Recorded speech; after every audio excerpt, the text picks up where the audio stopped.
suala la uagizaji wa mafuta nchini limepewa kikundi cha watu, na wametumia mwanya huu kwa kisingizio cha vita inayoendelea huko Irani na Waisraeli na Wamarekani, kutaka kujipatia faida iliyopitiliza, yani supernormal profit ndani ya hichi kipindi kifupi.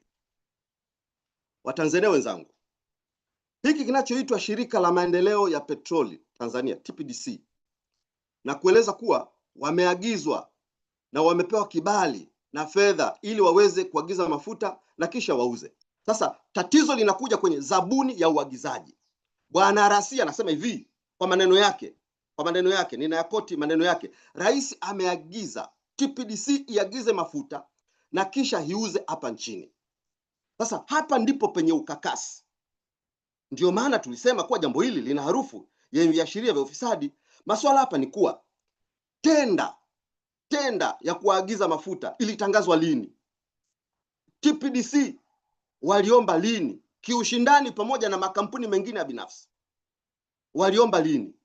TPDC ilipata wapi hela za kuagiza hayo mafuta? Maelezo ya zabuni na taarifa yoyote inayojulikana na umma. Hapa ndipo penye tatizo.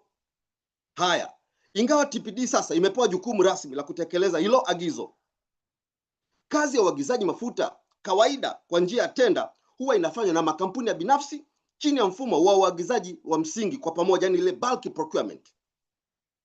Hivyo mchakato wa zabuni ulihitajika kufanyika kwa makampuni yote ikiwemo na TPDC yenyewe, kuomba, kukubaliwa pamoja na makampuni mengine. Lakini kwa sababu ambazo tunahisi ni za kifisadi, mchakato huu wa uagizaji inavyoonekana umefanywa kwa kificho na kupewa kikundi cha watu kinyume na utaratibu ili kuingiza mafuta. Hili jambo haliko wazi. Sasa kwa sababu haliko wazi, linatengeneza ombwe ya kila hisia iliyo mbaya yenye mashaka kuingia katika ombwe hilo.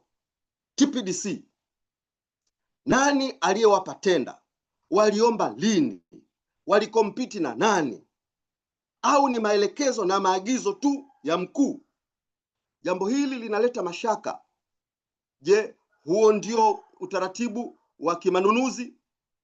Jambo hili linaleta giza nene, na ndio maana tunasema linatoa mwanya kwa magenge ya cartels kutumia fursa hiyo kuingiza mafuta, kuhifadhi mafuta na kuyachukua yaliyopo katika reserve na kuyapandisha bei, na maumivu yake yanakuja kuanguka kwa mwananchi.